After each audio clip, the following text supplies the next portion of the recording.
ایک آج supreme court of Pakistan نے عمران خان صاحب کی صحت کے حوالے سے ایک فیصلہ دیا ہے اور میں نے آنریبل سینیٹرز کو یہاں اس فیصلے کی اور عدلیہ کی تعریف کرتے ہوئے سنا ہے. مجھے بڑی خوشی ہوئی کہ آج پاکستان تحریک انصاف کو اس بات کے اوپر یقین ہو گیا ہے کہ پاکستان میں عدالتیں انصاف کر رہی ہیں اور جو کیس بھی میرٹ کے اوپر ہوتا ہے اس کی داد رسی کی جاتی ہے. یہ بنیادی طور پہ ہمارے جناب چیئرمین اس موقف کی ہی تائید ہے کہ جب ہم بار بار ان کو گزارش کرتے تھے اس ایوان میں بھی, اس کے باہر بھی مختلف پروگرامز ہوتے ہیں, اس میں بھی, میڈیا میں بھی, کہ عمران خان کی جو کیسز ہیں وہ عدالتوں میں زیر سماعت ہیں, وہ ان کی رہائی ہو, وہ دیگر ان کے معاملات ہوں جو آپ نے عدالتوں سے رجوع کیا ہوا ہے, ان کا فیصلہ عدالتوں سے ہونا ہے. پرائم منسٹر آف پاکستان کے پاس کوئی بھی ایسی ایگزیکٹو اتھارٹی نہیں ہے کہ وہ عدالتوں کے دیے ہوئے فیصلوں کو تبدیل کر سکیں. جب آپ براہ راست یہ بات کرتے ہیں کہ جناب آپ یعنی گورنمنٹ یہ کرے, تو اس کا مختصر جواب ہمیشہ ہم نے آپ کو یہ دیا ہے کہ عدالتیں ہی فیصلہ کریں گی. پچھلے اگر ادوار دیکھیں آپ جس میں ہم اپوزیشن میں تھے, جناب نواز شریف صاحب جیل میں تھے, میاں شہباز شریف صاحب جیل میں تھے, آج کی چیف منسٹر محترمہ مریم نواز شریف صاحبہ جیل میں تھیں, میرے ساتھ رانا ثناء اللہ خان بیٹھے جھوٹے مقدمے میں, انہوں نے جیل اور قید و بند کی سہولتیں برداشت کی لیکن ان کو رہائی عدالتوں سے ملی. تو آج جب عمران خان صاحب کی صحت کے حوالے سے سپریم کورٹ آف پاکستان نے ایک فیصلہ دیا ہے, سب سے پہلے تو میں عرض کروں گا کہ اس فیصلے پہ منوان عمل درآمد کیا جائے گا اور اس کے بعد آپ یقین رکھیں کہ عدالتیں ہی وہ راستہ ہیں کہ جس سے آپ کے لیے کوئی چینل اور کوئی راستہ جو ہے وہ بن سکتا ہے. تو برائے مہربانی عدلیہ کے خلاف جو توہین امیز گفتگو کی گئی, ہم اس کی بھی مذمت کرتے ہیں, وہ نہیں ہونی چاہیے. عدلیہ اگر فیصلہ آپ کے حق میں دے تو آپ اس کی تعریف کرتے ہیں, اگر آپ کے خلاف دے تو آپ ان کے خلاف وہ زبان استعمال کرتے ہیں کہ جو کہ شاید پارلیمان میں یا میڈیا پہ بتائی بھی نہیں جا سکتی. تو ایک تو یہ ایشو تھا جس کے حوالے سے میں نے کہا کہ میں اپنا موقف آپ کے سامنے رکھوں. دوسرا جناب چیئرمین, روڈ کلوئرز کے بارے میں بات ہوئی, اس سلسلے میں یقیناً ٹرانسپورٹرز ہیں یا دیگر کوئی ایسوسیشنز ہیں, اگر وہ احتجاج کی بات کرتے ہیں تو یہ ان کا ایک رائٹ ہے, کانسٹیٹیوشنل رائٹ ہے, پرامن احتجاج.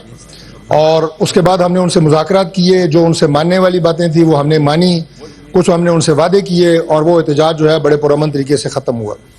یہی جو کانسٹیٹیوشنل پرامن احتجاج کا رائٹ ہے اس کو تھوڑا سا میں آگے لے کے جاتا ہوں, جس میں ہمارے جو اپوزیشن کے دوست اس اپنے حق کو استعمال کرتے ہوئے ابھی بھی انہوں نے کال دی ہوئی ہے 27 سپٹمبر کی, جب احتجاج کرتے ہیں تو عملی طور پہ وہ پرامن نہیں رہتا, اس میں فتنہ فساد شروع ہو جاتا ہے, اس میں سڑکوں کے اوپر آپ کو تشدد نظر آتا ہے. لہٰذا کل بھی ہم نے بات کی ہے, آج بھی ہم یہی بات کریں گے کہ یہ معاملات سڑکوں پہ حل نہیں ہوں گے. جتنا بھی آپ تشدد اور انتشار کی سیاست کریں گے اس کا انجام نہ ملک کے لیے اچھا ہوگا نہ اس سسٹم کے لیے اچھا ہوگا, اور یہ راستہ آپ کو کسی بھی کنارے نہیں لگائے گا. اس کے بعد جو ابھی honourable senator M Q M سے انہوں نے بات کی, دیکھیں اس سلسلے میں گورنمنٹ کی تمام تر جو سفارتی کوششیں ہیں وہ جاری ہیں. وہ ہمارے جو آفس ہے, ہمارا فارن منسٹری ہے, وہ اس ایشو کو بالکل ٹیک اپ کیے ہوئے ہے اور ہم اس سے بالکل باخبر ہیں.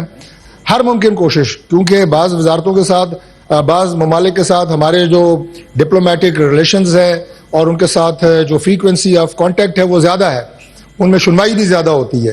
لیکن جن کے ساتھ ہمارے وہ اسٹرانگ ڈپلومیٹک ریلیشنز نہیں ہیں, ان چینلز کو امپلیمنٹ کرنے میں یقیناً گورنمنٹ کو کچھ مشکلات آتی ہیں یا اس میں کچھ تاخیر ہوتی ہے, جس کی وجہ سے یہ مسئلہ ابھی تک حل نہیں ہوا.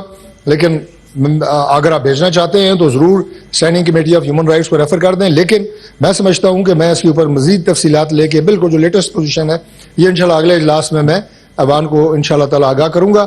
اور آخری بات, آنریبل سینیٹر صاحب نے جو بلوچستان کے حوالے سے گفتگو کی, دیکھیں ہمارے بہت ہی یہ جو اپر ہاؤس ہے اس کی خوبصورتی یہ ہے کہ equal representation from all provinces. باقی ہماری قومی اسمبلی میں تو آبادی کی بنیاد کے اوپر سیٹیں ہیں, لیکن یہاں برابر سیٹیں ہیں. تو میں اپنے بلوچستان سے تمام آنریبل سینیٹرز کو, خواہ ان کا تعلق کسی بھی جماعت سے ہو, جس میں ہمارے آنریبل چیئرمین بھی شامل ہیں جو اس وقت آپ چیئر کر رہے ہیں, تو اس سلسلے میں آپ اپنی رائے بھی دیا کریں, صرف تنقید نہ کیا کریں. وہاں پہ گورنمنٹ جو ہے اس کو کوئی شوق نہیں ہے کہ وہاں پہ کوئی آپریشن کرے, لا انفورسنگ ایجنسیز کو کوئی شوق نہیں ہے کہ وہاں پہ آپریشن کریں.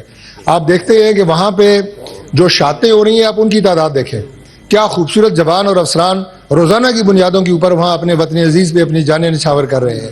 کیا وہ اپنی خوشی سے وہاں پہ گئے ہوئے ہیں یا انہیں شوق ہے کہ وہاں پہ وہ آپریشن کریں؟ ابھی جو پولیس کے جوان شہید ہوئے وہاں پہ، وہ آپ دیکھیں گے اپنی مٹی اپنی دھرتی کی حفاظت کے لیے کس طرح انہوں نے بہادری سے لڑے. کتنے وہاں پہ BLA کے دہشت گردوں کو انہوں نے شہید کیا، انہوں نے ہلاک کیا، اور اس کے بعد وہ خود بھی سارے کے سارے ایک ایک کر کے شہید ہوئے. تو یہ وہ لازوال. منسٹر صاحب پلیز سر آپ بیٹھے ہیں، باقی جو ہے نا بزنس لے لیتا ہوں، پھر آپ چلے جائیں. یہ وہ تھینک یو سر. لازوال ٹھیک ہے، اگر آپ کوشچن آنسر بھی تو ٹھیک ہے سر. بہادری کی اور شجاعت کی جو ہماری پولیس، لا انفورسنگ ایجنسیز یہ بلوچستان میں رقم کر رہے ہیں. آپ وہاں کے بارے میں کوئی مثبت رائے ہے، کوئی سلوشن کے حوالے سے بات کریں، ضرور ہم تک کریں. یہ بات آپ سب لوگ اچھے طریقے سے جانتے ہیں کہ وہاں پہ BLA ایک پراکسی ہے اور انڈیا وہاں پہ انویسٹ کر رہا ہے. جتنی ان کو ریسورسز وہاں پہ مہیا کیے جا رہے ہیں وہ سارے ہمارا دشمن ملک ان کو دے رہا ہے، اور وہ ان کے ایجنٹ کے طور پہ وہاں پہ کام کر رہے ہیں.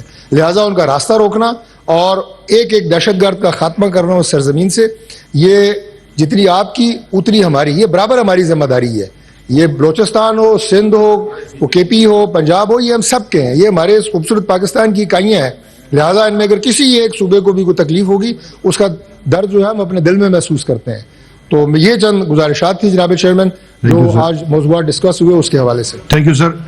اگر وہ میٹر کو جو ہے نا ہم لوگ بھجوا دے کمیٹی کو سر، the matter is referred to concerned committee. Thank you sir. مجھے اگر سر ایک منٹ سر ریکویسٹ کرتا ہوں سر، مجھے سر ہاؤس کا بزنس 2 ہے لینے دے دیں، اس کے بعد سب کو فلور دے